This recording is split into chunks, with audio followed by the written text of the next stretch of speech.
thank you so much, everyone, for joining us on the webinar today. Hope everyone's having a great first day of December. I know it's a very busy time of the year, so we appreciate you taking the time out of your day to jump on with us for around 40 minutes. We're going to be focusing the topic today on best practices when considering how to approach tenant-to-tenant migration, specifically in merger and acquisition type scenarios. The webinar today is presented by KWIZ, which is a SharePoint application and web part company. We'll get into the KWIZ a little bit. But joining me today, just to do some quick introductions on the two speakers, is Vignesh Ganesa, who is an expert in all things Microsoft and holds the highly coveted title of Microsoft MVP. So Vignesh, I'll pass it over to you to introduce yourself more formally. Thank you so much. Thanks for the introduction, Peter, and thanks everyone for taking the time out of your busy schedule for joining this webinar. First of all, I'm really glad that we are having this conversation, which is really the need of the industry at this point. Speaking of myself, as Peter said, so my name is Vignesh, and I'm a Microsoft MVP on M365 apps and services. So I've been in the industry for almost close to 12 years now. This Jan, I'll be completing 12 years. Started off as a SharePoint guy, and then went on to do Microsoft 365 for a very long time. I had an opportunity to get my hands dirty with Microsoft 365 at a very early stage. I think it was around 2011 is when Office 365 was happening, and I had the privilege to work with the product. Ever since then, I've seen a lot of stuff, done a lot of things, and of course, not to mention that I've also broken a lot of things. So, I'm coming here with a lot of experience, and I'm really glad that I could share all my learning here. Thanks. Excellent, and we really, really appreciate you joining us today, Vignesh. To introduce myself, my name is Peter Philp. I'm the Director of Sales at KWIZ. We will be spending most of the time today talking with Vignesh. I'll be conducting an interview-style approach to get his best practices out. But just before we do that, wanted to introduce KWIZ to everyone that may not be familiar. So the problem that we see in the market at KWIZ is that resource-strapped IT and development teams do not have the bandwidth to keep up with requests for new apps, workflows, forms, and these sorts of items that typically require a technical member to build. And as a result, these companies end up with a backlog of requests and frustrated end users because they have the SharePoint environment not set up in the optimal way or in the way that they're hoping for. And how KWIZ helps is KWIZ's SharePoint apps and web parts empower non-technical users to design forms, workflows, and more by providing them with a logic-based suite of design tools. So with KWIZ, technical teams are able to focus on high-priority projects while end users are able to build the use cases and visualizations that they need to succeed. So a little bit more on our products. We really have two main suites that we focus on. The number one being QuizCom Forms, which is a no-code dynamic SharePoint forms and workflows tool for desktops and mobile. So some common usages that we see is people building out, for example, an expense report or a submission for approvals, things like this. Anything where you need a form and a workflow, the Forms suite is a really strong fit. And we also have a DataView Plus suite, which is really a Swiss Army knife of visualization tools for people to be able to visualize their data in a way that would typically require quite a bit of coding. So two of the most popular ones within this suite are the org chart, which is typically very useful in situations like an ISO 27001 audit or a SOC 2 audit, because you can do point-in-time snapshots of what your organization looks like, as well as our Calendar Plus application, which allows you to pull in calendars from your AD if you have that available. And something that KWIZ also has is a full professional services arm. So one thing that we have really been expanding out recently is our migrations professional services. So working with teams to map out their plan to move from the on-premise approach to the cloud. So this has been something that we've been successfully doing with many of our clients that use some of the more on-premise add-ons that we traditionally had. And we also offer a full support desk for companies that require a level 1 support team and may not have the internal resourcing to do so, as well as customizations and assessments of all types, including security assessments and assessments on how to best tackle any sort of problem that you may have within the Microsoft ecosystem. And we are fortunate to have an amazing global customer base, close to 1,000 customers across the world. You can see that we have a very wide span both industry-wise as well as geographically wise. Fortunate to have 38 of the Fortune 500 as customers. But the really amazing thing about the KWIZ suite is that our products are designed to be able to support teams of all sizes. So as much as we can support these really large customers that you see on the left here, we also have some teams with only 5 to 10 employees using our products as well. So very flexible, and would love to talk with any of you that are interested in exploring this further. I put my email in the chat, but it's also at the end of the deck for anyone that wants to touch base. And with that, we'll jump into our questions. I think everyone's here to hear you talk, Vignesh. So the first question that we have here today is, obviously mergers and acquisitions are really hard and complex and takes a lot of effort and planning to complete. So from your vast experience, what are the factors that lead to successful tenant-to-tenant migration? Where do I start? So I could really see that you have captured a couple of points here, Peter, but to be very honest, we could sit all day here and talk about all the factors that would influence this sort of a migration, but keeping the time in mind and with my experience, I would really boil it down to these 10 major important things an organization should consider while they're planning a tenant-to-tenant migration, right? So the first one, it goes without saying, is the budget. So no matter whatever you do, you need to make sure that the IT budget is approved for that. So this is where you end up convincing the C-level execs, helping them understand why this is really important, and if we don't do it, what is the problem that we are going to face with it, right? So at times I've really seen scenarios where we as IT people really need to fight tooth and nail to get this budget, allocated.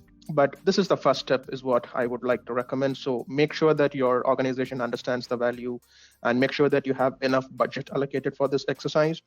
So once you're good with that, you really need to make sure that you have the right stakeholders and forming a steering committee, right? Because if you look at the Microsoft 365 suite, it's got a lot of components in it. Back then in 2011, when I was looking at this product, there were hardly 4 to 5 services. That's all. Today, for the life of me, I can't even remember how many products are there inside the suite, right? So it's just getting bigger and bigger and bigger. And the people who are using this is also so much. So you really need to grab everyone. So let's say if you're doing mail, SharePoint, let's say OneDrive, Teams, right? So, and of course, in an organization which is very big, you would be having different people managing these different services, right? And they are the ones who have a good understanding of how these work, how they have rolled it out, and what are the different pieces. So it's quite important to have all these right stakeholders involved. And then comes the discovery session. So now you have the budget, then you also have the right stakeholders with you. Then comes the discovery. So in the discovery, what you're basically going to do is you're going to go through your tenant and you're going to do a proper discovery, trying to understand, what are the different components here. So let's talk about SharePoint, right? How many SharePoint sites do I have? Sometimes we as administrators or IT folks think that we know our environment really well enough, but only when you really start doing these discovery sessions is when you'll realize how much you don't know about your environment. So it's always better to do a discovery and understand, and have a very good insight about what are the different pieces which are involved there. So once you're done with all these major 3, then comes the planning. So in the planning is where you would talk about, well, how do we want to do the migration, right? So what is the timeline here? Who are the people that we are going to be is it going to be a complete big bang, or we want to do it phase-wise, right? Is there going to be any business downtime? So all those sort of things can be spoken about on the planning phase. Then comes the assessment. And in the planning, let me also mention that it's better for you to also sort of, try to test as many migration tools as possible.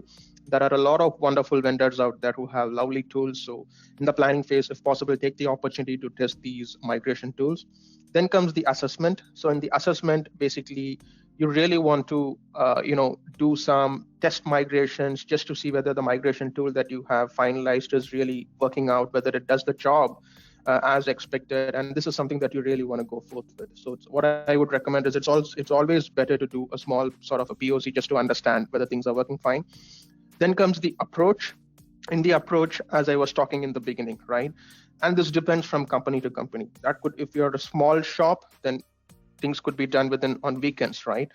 But then if you're a larger company, then that should be a phase-wise approach, all right? So maybe you're doing thousands of users per week, and then comes the next thousand, or whatever works for you. So it's always better to understand which approach you want to go with. And then comes the communication, which is really the key, because if the migration goes for a toss, you're really going to upset a lot of people. So it's always better to keep the business communicated. Your end users, they should be aware of what's going to happen, when things are going to happen, when are they going to be migrated, and what it would look like when they move to the new environment. So those things should be clearly communicated. Then move and validate. Let's say once you have done the migration, you might expect that things have moved smoothly, but often a case we know that that's not the case, right? So it's always better to go back to the target and see that if everything is there. Before any end user could complain about the data missing, it's always better for us to go ahead and check whether things are migrated smoothly and there is no data left behind. It's also better to get the change management team involved, so that if you want to create change tickets, or if you want to let the organization, so that there is a proper change phase involved when you're doing this sort of migrations. And finally, once you're done with everything, it's also better to have adoption, because till now, your users, maybe they have seen the same console, they know how it is, but things have migrated, right? So in a migration, a lot of things could have changed. Maybe the SharePoint URL has changed, right? Or maybe the sites which they have bookmarked has changed. A lot of these things could have changed. So it is always better to do some couple of adoption sessions and let these users understand, like, this is how they need to access the new environment, and these are some changes that they might notice, so that they are somewhat comfortable. And at the end, whatever you're doing is for the business. So it's always better to make them feel comfortable, and that's where the adoption comes into place. So these are the 10 things that I would say that those are really key when you're planning a tenant-to-tenant migration. Awesome. Thank you for that overview, Vignesh. Definitely agree with all your points, and especially the communication point, because as with any project, if you want people bought in, if you want to get the answers in a timely manner, you need to make sure the right people are looped in. In your experience, what level of hierarchy do people on the IT team typically deal with? Is it really just the end users, or is it more the management layer? How do you usually approach that communication to make sure everyone is looped in? It depends on, it differs from service to service, right? So now let's say if you are trying to migrate OneDrive, right? So these are more personal oriented. These are tied to a specific user, right? As opposed to a specific team. So in those cases, you could start communicating with the end users directly and tell them that, hey, we'd be migrating your OneDrive and so date, and this is what's going to happen. Are you comfortable? So when you come back on Monday, this is what you're going to see, right? So these are more user oriented. But then when we are talking about some shared services, such as your SharePoint, which is more of a team-oriented collab, and let's also talk about teams. So in those cases, it's better to reach out to the owner. I'm pretty sure SharePoint might be having 1 or 2 owners. It's always a best practice to at least have more than 2 owners. Same goes with Teams. So reach out to them, pull out that report, and say that, hey, we are going to do this. Are you comfortable with this? And when you come back after the weekend, or whenever you're planning the migration, this is how things would look like. So that is what I would like to recommend. And same goes with email. Mail is more user-oriented, right? So in that case, you should be directly communicating with the user. So that's what I mean when I talk about communication. Yeah, it definitely makes sense to tailor the approach based on who is impacted. Yeah. Okay, moving on to question 2. So during a tenant-to-tenant migration, there's a lot of data that needs to be transferred across tenants, which can cost a lot of time and money. So how do you think organizations can plan this effectively without spending too much? I'm really glad that you asked this question. So let me elaborate, right? So I think this completely depends on how you plan it and what you really want to move, right? So over these years, a very common mistake which I've seen organizations doing is trying to move everything from one tenant to another tenant, right? A simple analogy which I want to throw here is just think of you moving from to a new apartment, right? You would really consider that everything that you bought or everything that you have in your apartment is something that you want to take away, but then there are always certain things that you feel that those are just trash and you don't really want them anymore, right? So, and I'm pretty sure that is the same case when you're doing a tenant-to-tenant migration. Let's talk about OneDrive in such case, right? Let's talk about Teams. Let's talk about SharePoint. So these, if you look at your OneDrive, right now today, I can see some organizations, they even have like the 2 TB or 3 TB of data where people are putting in. Do you really want to move all this 2 TB or 3 TB, right? Sometimes there are a lot of personal files which are kept inside this storage. So A best practice is to not move everything. Not everything is really mandatory. Of course, I can't be speaking for your organization. Things might vary, but it is always better to conduct a user survey and tell them that we are going to migrate. So if at all you see there is any personal content, it is always better to go ahead and back it up elsewhere, because we are not really going to migrate your personal content, right? Because the more and more data you're going to migrate, that is going to have an impact on the migration timeline. You're going to choke the bandwidth. Of course, the migration tools that you're going to use, you got to pay more for them. So there is a lot of time and cost involved. So it is always better to migrate only the things that are relevant, only the things that are current.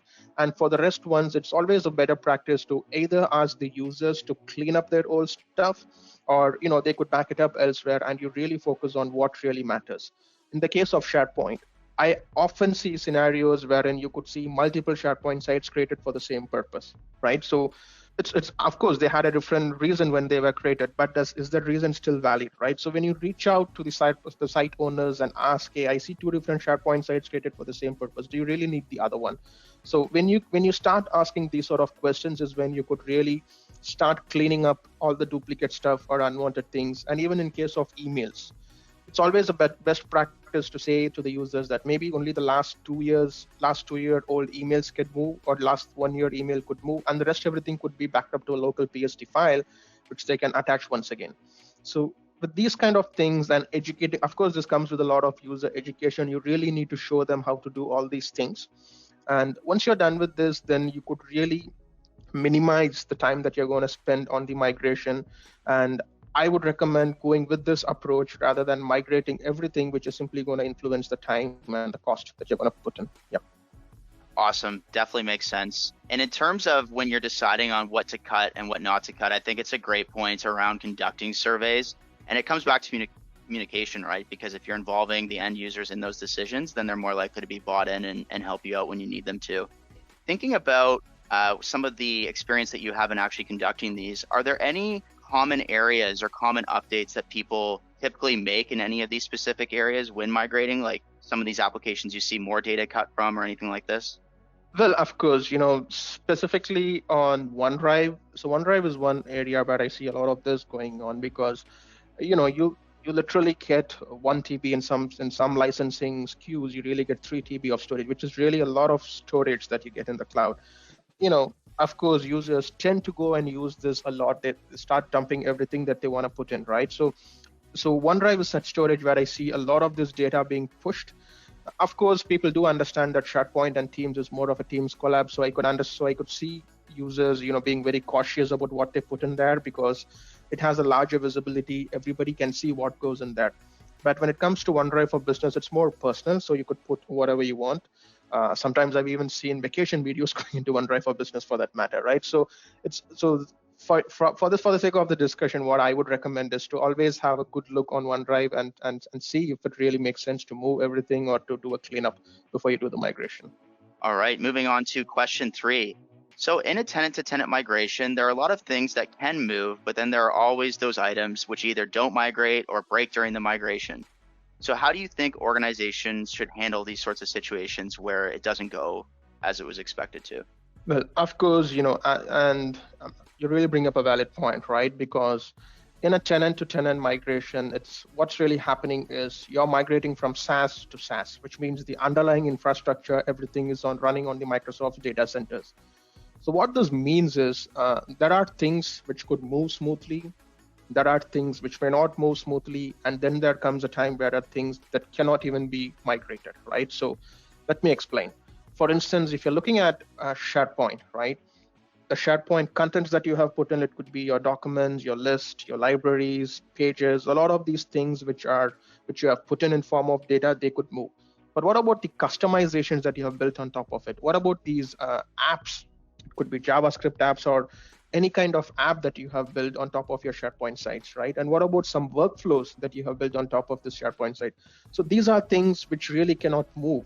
And even when you try to migrate these things, they tend to break. I've seen companies wherein they have deployed some third-party custom solutions on top of SharePoint, and it was done let's say some 6-7 years ago, and now the documentation doesn't even exist. Nobody knows how the app was built. It's good that the app is still running, but if they want to migrate, the documentation on how this app was configured, even if you want to migrate, what was the code that goes in, so those kind of information don't really exist. So what I would like to recommend is, so any kind of SharePoint customizations that you have put in, these are simply not going to migrate smoothly. So it's always a better practice to try to redo this once again on the target afresh, because even if you try to do a migration, I can't really recommend that the end user experience or the UI or whatever you want to call it is really going to look good. You might end up seeing a shitty experience, and that's the last thing that you want to see. And even in terms of, if you're looking about teams, some sort of custom apps that you have built on top of the teams, which is specific to your organization. So even those can't be migrated. Fair enough, your third-party apps, which are part of the team store, you could do that once again on the target. But what about the apps that you have built specific to your tenant? So these are the things which can't migrate. And a very, very, very unique scenario is Power Platform, right? Go figure that out, right? Because those are those things which can't really move. Because if you look at Power Platform, they have a lot of components, right? It's got its Power BI, it's got its Power Apps, then it got its Power Automate, then Power Virtual Agent, and the list keeps going on and on and on, right? These solutions, they are more tenant oriented.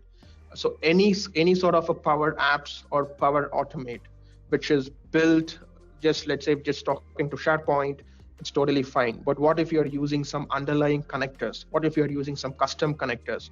What if these connectors are talking to some on-prem database on the backend? It could be SQL, it could be Oracle or whatever. These are not the things which you could simply cut and paste. That's simply not going to work that way. So you really need to understand what are the things that could move and what are the things that cannot move, and you simply have to redo it once again in the target, right? And finally, the other thing which I want to touch base is, and this goes without saying, any kind of setting or configuration that you have done in the tenant, those can't move. For instance, any kind of security policies, any kind of tenant-specific settings. It could be for your SharePoint, for your OneDrive, for your Teams, Mail.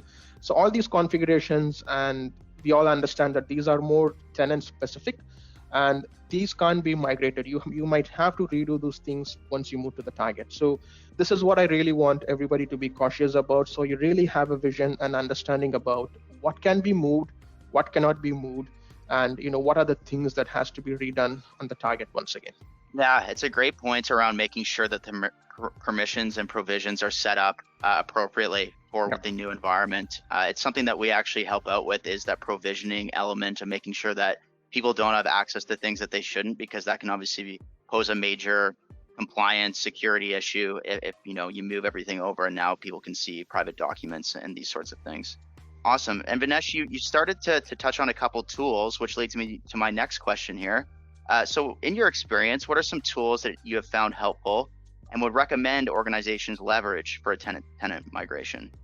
I think the market for the migration tools, it's quite big, and I've worked with a lot of tools, and everything comes with its own benefit, right? But for the sake of this discussion, and this is my personal experience, right? So you could have a better experience with a different tool, but based on my personal experience, I would like to recommend ShareGate if you're specifically dealing with SharePoint and OneDrive migrations. They are known in the industry for specifically for SharePoint and OneDrive for a very long time. And then if you're looking at the other components such as your email, your identities, right, and even if you want to do the devices, right? So I think Quest is the one who has been the leader in this space. But that being said, I would also like to recommend the new cross-tenant migration tool from Microsoft. So that is also really good. That is something which I just started taking a look at. The best part about the cross-tenant migration tool is it's a native Microsoft tool, right? So it's directly using the Microsoft backend infrastructure to migrate. So it's directly happening within the Microsoft backend, which means your migration is going to be very quick. You're not going to the internet, not the data is moving, not across the internet, which is going to take a lot of time. So specifically when you're dealing with a larger number of data, I would recommend try taking a look at it. This is very new, so you could play around with that and see how it is. Of course, there is a license involved with this tool, so please go check for it. But if at all you want to look for some fancy tools out there in the market, then of course ShareGate and Quest are really good. They come in handy with a lot of settings. You could do a lot of things. As a matter of fact, if you look at Quest, specifically in the space of email, they could even migrate your let's say your Outlook rules, the calendar permissions, the folder permissions. So it gets so granular that you could keep making sure that you really migrate the ones that you want to migrate and everything looks seamless on the target environment. So from my personal experience, I would recommend these two. Got it. No, that's great insight. And a question for you on that. When you're thinking about which tools organizations should use, how does the size of the organization come into play there? And does the industry matter at all for which tools they should be thinking about using? As far as I've seen, all these tools, they are meant for organizations of any size or capacity, right? So you could be a small company where you hardly have just 100 users, or you could be a large organization where you have thousands of users. So, and they are really licensed in such a way that sometimes it's more per user license, or it's really licensed for the tool, for the person who's using the tool, and you could do as many migrations as you want. So if at all we are talking about money and also the type of organization, I think every tool out there, they have a proper licensing SKU, which could really help you decide. And as I said, they have plans which could fit for organization of any size. So that shouldn't really be a problem. And moving on to our fifth and final question from me. Obviously, security, compliance, and privacy regulations are a huge consideration for everything that we do in the cloud these days. And that's definitely true in the case of tenant-to-tenant migrations as well. So how do you think an organization can ensure that these items are taken care of during a migration? This is a matter of prime importance, right? So for anything at all that you're doing in the cloud, the first and foremost thing that comes into picture is, what about security? What about compliance? What about privacy, right? So, and of course, if you look at these sort of merger and acquisitions, most of the time they tend to happen across geographic locations, right? So let's say if a company in the US has acquired a company in the Europe, or it could be a scenario where the company in the US has acquired a company in the APAC. Now, what happens is a lot of this information which people are putting in there, right? They have to abide by the law of the land, right? And specifically when we are talking about Europe, this is where I don't really need to tell the name. We all understand what GDPR is and how it really shook the industry a few years back, right? So this is where, specifically when you're talking about EU, all these compliance policies comes in, and in the US, I know a lot of these things are really there, right? So you've got HIPAA, and based upon the industry, you really need to align with these sort of standards. So when you're migrating, you really need to make sure that you're abiding by these standards, specifically when you're trying to migrate data across geographic locations, because now things are going to go to a different geography location. So if you're a tenant who has multi-geo setup, which means you have, it's one single tenant, but it has different geography locations, then it's fine, right? But what if you do not have that sort of an environment? You're a single geo. So in that case, you really need to make sure that you're really playing by the law of the land. And in here, I would really like to recommend a blog by Microsoft, which I would like to put it in the chat at a later point.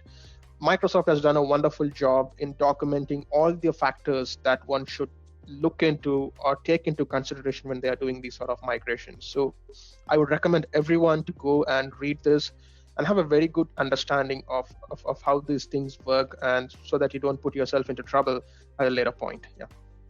Awesome. And obviously you mentioned GDPR, which everyone's aware of, but we're starting to see some more geographic specific regulations coming up, such as the Colorado Privacy Act, for example. So how would you recommend organizations handle situations where the company that they're merging with may have different regulations or laws than the ones they're used to dealing with? In some of my experience in the past, right, and this goes, and we learned it the hard way, let me put it like that, right? Because in a migration, we really look at the business decision makers, and then we talk about the IT folks who are involved. But one should really understand that that alone is not enough. So it's always better to get somebody from your legal team to be involved in these sort of exercises, because of course you as IT can't really cope up with all the compliance and regulations that are out there in the market. These things keep changing quite frequently, right? And it has its own need, of course. As IT people, we can't keep up with this. But if you talk about legal, they are the ones who are quite comfortable with this. So when you're doing this sort of exercise, it's always better to have somebody from legal in the steering committee, so that they could sort of advise you about all these sort of regulations, because they have a better visibility of how things work. It's always better to get a consultation from them before doing any sort of these kind of migrations, so they could better advise you on how you need to deal with these things. Yeah. So that's my recommendation there. Yeah, I think a lot of the times when people think about projects like migrations, they think very much of just the IT team. But as we've talked about today, it really takes a village to make this project happen successfully. Exactly. You need the buy-in from the end users. You need the legal advice, the compliance advice to make sure that you're not violating local laws. So I think the key takeaway here is just communication is so important to make sure that everyone's looped in and that you're thinking of the things in the right way from an IT perspective, but in all these other ways as well to set yourself up for success. Okay, so that was all the questions that I had for Vignesh today. Would love to hear a little bit more from the audience if there are any questions. And just before we jump into the Q&A, wanted to remind everyone that KWIZ does offer full professional services for migrations. So if you're thinking about doing this or currently going through this and want to jump on a free consultation, please reach out to pphilip@kwizcom.com and we're more than happy to help. And we also have a tool called the Find and Replace tool that helps to replace strings across different tenants that might be helpful to some users that don't want the consultation but just want to do it themselves. So more than happy to talk through that. Feel free to shoot me an email. And if you have any questions, there's a chat function within the GoToWebinar chat there. Please feel free to shoot your note in and we can ask Vignesh. Yep. So if at all you have any questions, so please feel free to put that in the chat. So yeah, I'll try to answer. So if I don't have an answer right away, we can get back to you with an answer at a later point. So whatever questions you have in your mind, so please put it, and yeah, we can take it from there. I have a quick question. We talked a lot about preparedness and making sure that we enable the entire organization for success, but I'm curious about what are some of the hiccups or issues that you have seen post tenant migration that would be interesting for us to consider as potential risks so that we can prepare for them. So really talk about some of the things that you've seen blow up as a result of migration. So where do I start, right? So it so happens that most of the time the issues come up with data going missing, right? So the user says, hey, I had all these files in the source, now I don't see these files, right? And when somebody sees those sort of things, they really get mad. So of course, data loss is something which happens. I mean, these things were not intentional, but it's always a best practice to ask the user to do a testing where, once the data migration is done, it's always better to ask if at a SharePoint, ask the site owner to go and make sure that everything looks good in the target, right? If it is OneDrive, it's better to ask the user to go and make sure that everything looks in the target. Because some of these migration tools, in a migration, it could so happen that something is a copy to move, but some things are cut to move, which means it's not going to exist in the target anymore. So, to your question, Susie, most of the times where I think people really getting mad is with seeing, missing data. Second one is permissions. So what happens is today, that is a better way to handle this. There are some scripts that you could put in, and the migration tools are really good enough to handle the permissions. But this was not the case a few years back. The user could have shared a single file with, I don't know, like hundreds or 10 to 20 people. But when it moves to the target, now these permissions are broken. Now the user has to go ahead and share all the documents once again, which is a very big exercise for the user, right? So these are some scenarios where I've seen users really getting mad, and it really upsets them after the migration. So I would really recommend everyone, if you're in the same boat, so please do make sure that you understand the importance of this, and please do a good job in trying to validate the things after it's moved to the target. Thank you.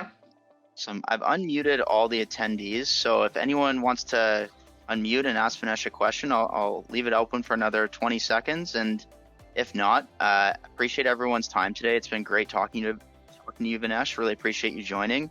And we'll be running more webinars like this in the future. So definitely open to talking again. I saw that someone unmuted from the attendees. Would you like to jump in there? Saika? No. Okay. All right.